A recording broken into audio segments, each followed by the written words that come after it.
Yes, I'm making this video because I don't want to talk about the Silent Party arc. It was this or the Silent Party arc, and I don't want to talk about that arc. Not because I dislike it, not because I think it's bad, not because I don't find it enjoyable. I do. I think it's a fine filler arc. But I don't want to talk about it for some reason. So yes,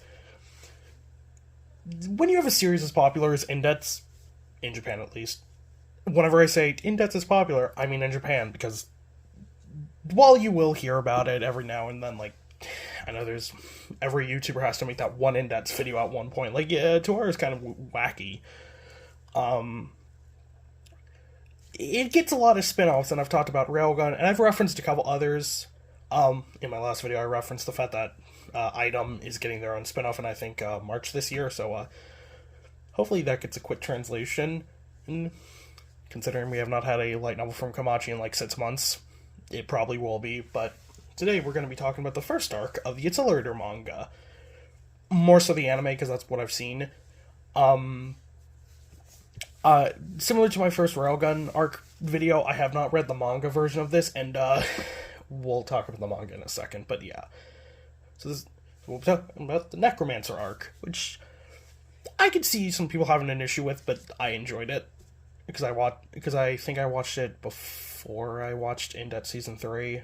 Because I watched, like, the first part of Indets Season 3, Indets 3. Then I went on to finish Railgun and watch Accelerator. And then I went back to the second half of Indets 3.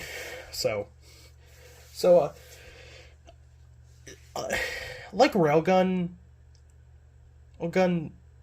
this manga was made by Kamachi, but it was illustrated by someone else. But unlike Railgun, I could find no like production information behind it.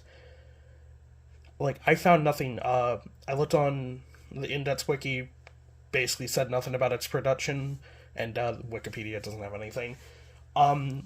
Because with Railgun, there was a lot of promotional material and like production stuff for that, and like we knew the reason why it happened, because I think Miki or Kamachi's or one of the producers of Indets wanted an Indets manga to run concurrent to the Indets light novel, so that's how Railgun happened, and that's how the Indets manga also happened. But the Accelerator manga, it came out in 2013, or 2014, depends, because serialization shit is wacky. Which I think would have been the first couple years of New Testament, because New Testament, I think, was serialized from 2011 to 2020. But besides that, yeah, really nothing. But I can kind of make assumptions why, because it's like, all the spin-offs of Toru have so far focused on the level 5s. Like, we have Railgun, which focuses on Misaka and Shokuho. You have this one, which focuses on Accelerator. You have Kakine's 4-chapter spin-off, which, according to arc information, happens around the same time as this arc, so I guess I have to make a video about that soon, and I have to talk about Kakine. God help me. And then, of course, you have Shokuho technically has 3 spin-offs because she's a major character in Railgun for a couple arcs. She's also a major character in Junko's spin-off, which I'll talk about eventually. It is... Someone shipped Shokuho and Junko, I'm just saying. And Shokuho, of course, has her own spin-off, which is the most recent spin-off for Tuaru, because it's still airing. It has like 20 chapters out, and of course, now the Mugino spin-off. So the only ones that haven't received a spin-off are Aihana and Sugita, and Aihana makes sense because I listen, this is just me bullshitting, but to my knowledge, we still don't know shit about Aihana, even in the current series. Like, he is still a question mark. Like, we know his name, and we know his ability. He basically has, like, level upper, but that's, like, it. So, yeah. But, the Accelerator manga was written by Kamachi, of course. I call bullshit on that because of some of the things I've heard. And it was illustrated by Arata Yamaji, who, similar to, I forget who does the Railgun manga. He hasn't done much. He had a serialization in 2022, but it was apparently canceled, called Demon Boy. Gee, I wonder why you were asked for a manga as generic sounding as that. I haven't read it. maybe it was good, but like a lot of Hats manga, it had like one sign of potential, and then was immediately asked like something like Red Hood. Like Red Hood for like the first couple chapters seemed promising, but by the end of it, when it got asked, it kind of fell apart. So the manga aired monthly, not aired, but serialized from December 27, 2013 to July 27th, 2020. And it had 12 volumes overall, featuring 2 arcs, the Necromancer Arc and the Nectar Arc. We'll talk about the Nectar Arc in like a month. Because I have heard some very bad things about that. The Accelerator manga has also been criticized a lot, because there's a lot of people who hate it. Pretty much look up just Accelerator manga, and you will find, I think, like 5 different forums on Reddit about why it's terrible arc. And I know another in-depth YouTuber, Aeon of Horus, he did a whole video talking about why the Accelerator manga was bad. So I guess go check out that if you're curious why it's actually bad. I've not read it, so I'm just talking about the anime version of it, like the Railgun. And of what I've heard, the anime adaptation is infinitely better. So yeah.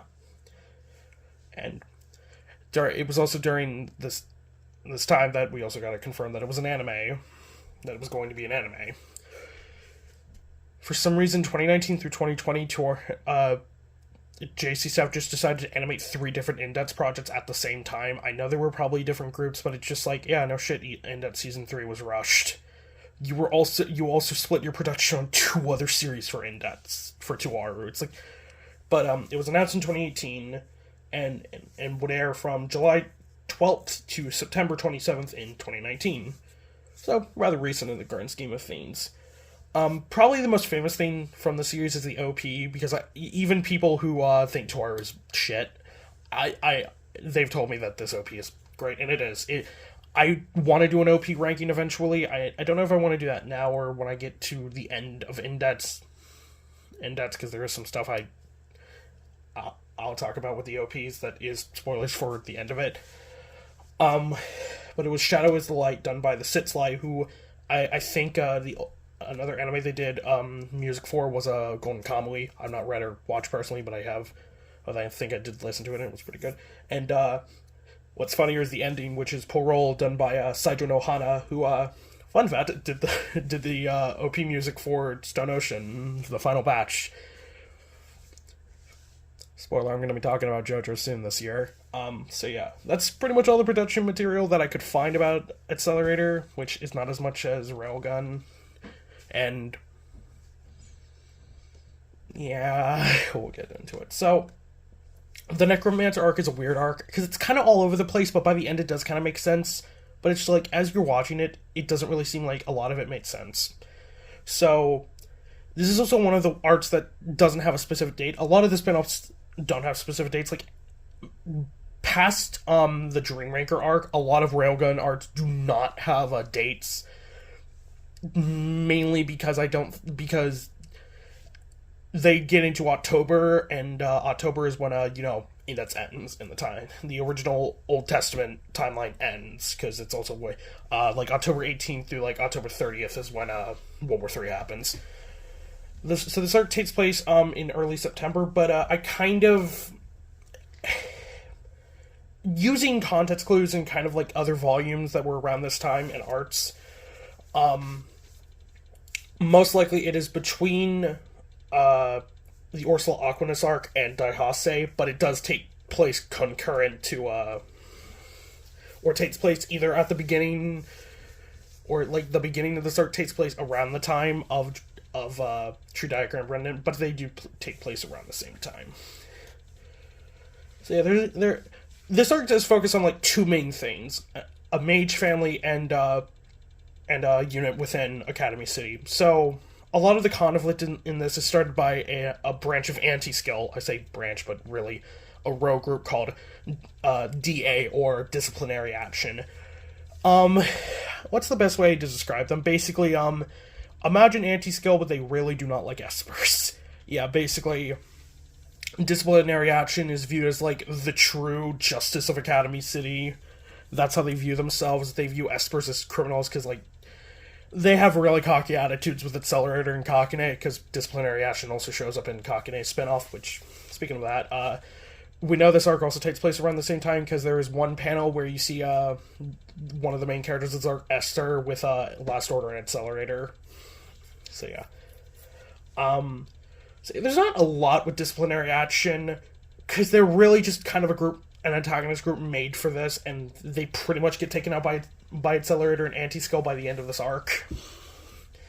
But another focus of this arc is the Rosenthal family and two specific members. So, the Rosenthal family is a mage family, which we don't actually get that much of in Toara. We don't actually get, like, mage families. We get, like, specific members of families, but we don't get, like, specific, like, clans, at least in base indexes. At least in Old Testament. I don't know, we get them more in, like, New Testament and Genesis Testament. I'll find that out in, like, 5 months. Their kind of focus is on necromancy, specifically combining, like, Kabbalah and Taoism. Kabbalah being, kind of Christianity. And Kabbalah is also kind of related to the Qliphoth and the Sephiroth, if you're familiar with those. Which I'm not going to give a religion lesson, because I'm also not qualified for that. But the whole goal of this family is to create the perfect golem, which some members of the family take to be a god. So one of the more infamous members of this family is a man named Isaac Rosenthal, who died from some disease, this will be funny later on, who put his soul in one of their talismans, because they kind of use talismans for, like, necromancy, and these talismans are named, excuse my Chinese, because I do not know how to speak Chinese, but I'm just going to list these off. Tao Wu, Tao Te Hundun, and Kiong Ki. I'm sorry if I butchered. But we'll get into Isaac later, because he's relevant later. But the focus of this arc is on Esther Rosenthal, I think the current head of the family, who kind of wants to strive away from necromancy after a certain incident, as she came to Academy City to work with a scientist called Mikihiko Hishigata, who was in charge of a project trying to figure out where esper abilities came from. Like, what part of the body, like, is it the brain, soul, where do esper abilities come from? And he needed someone like Esther, kind of a necromancer, to figure this out. But around this time, this is also when Esther befriends his sister, Hirumi. And they worked together for several months. I think episode 9, one of the later episodes, there was like an entire episode where we see a flashback of them. And Hirumi's cool enough. But she has this disease, and eventually, it says she died of this disease, but I interpreted it as she committed suicide, just because it was too much for her to deal with.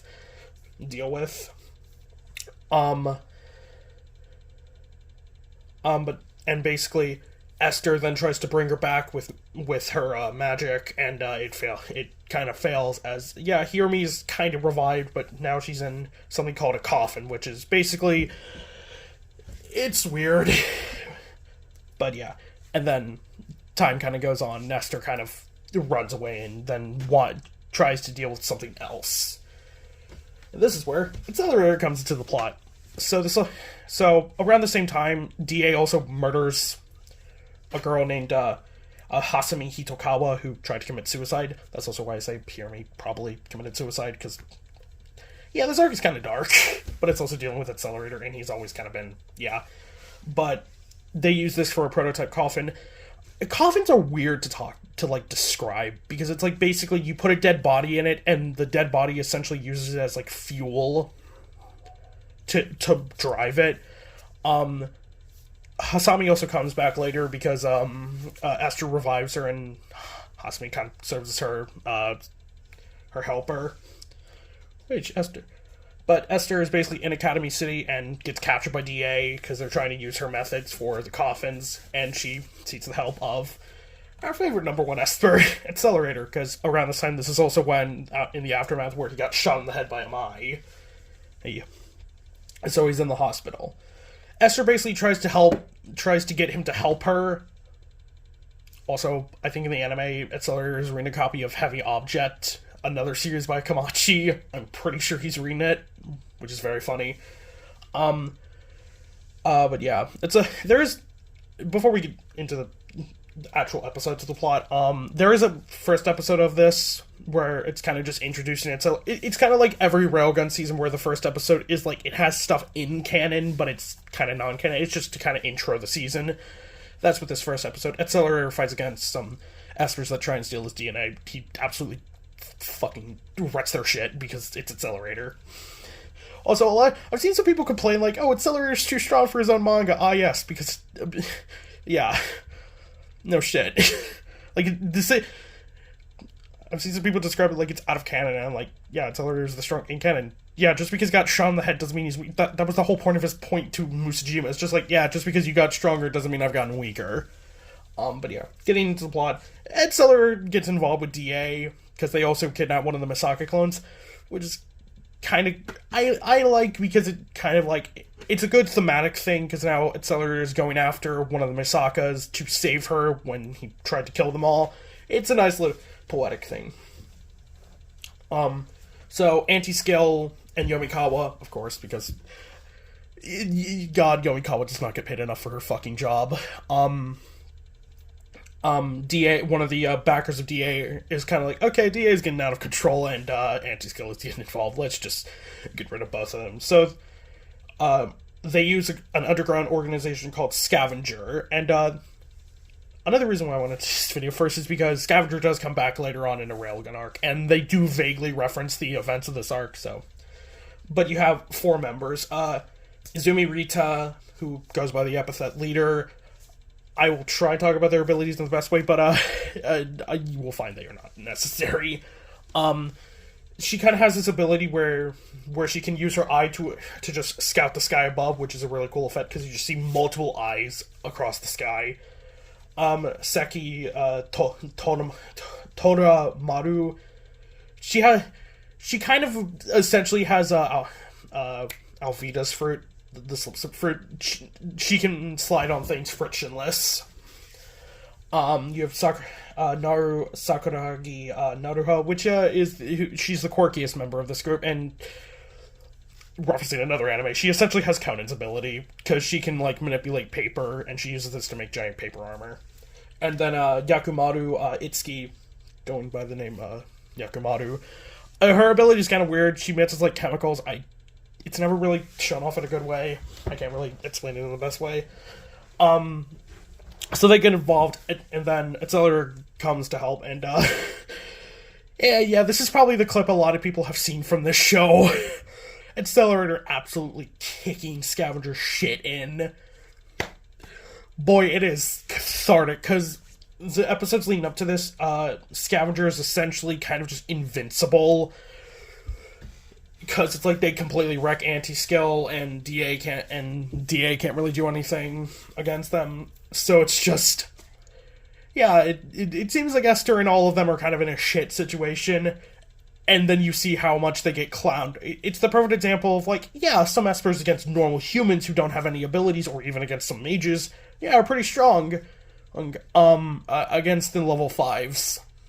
Yeah, there's a difference. Yeah, but a good thing to note is that Accelerator doesn't kill any of them, which... There's some, I also like this arc because I like Esther as a character, because Esther is kind of this person who is really conflicted about her family's lineage, about their necromancy, because Esther herself doesn't like that.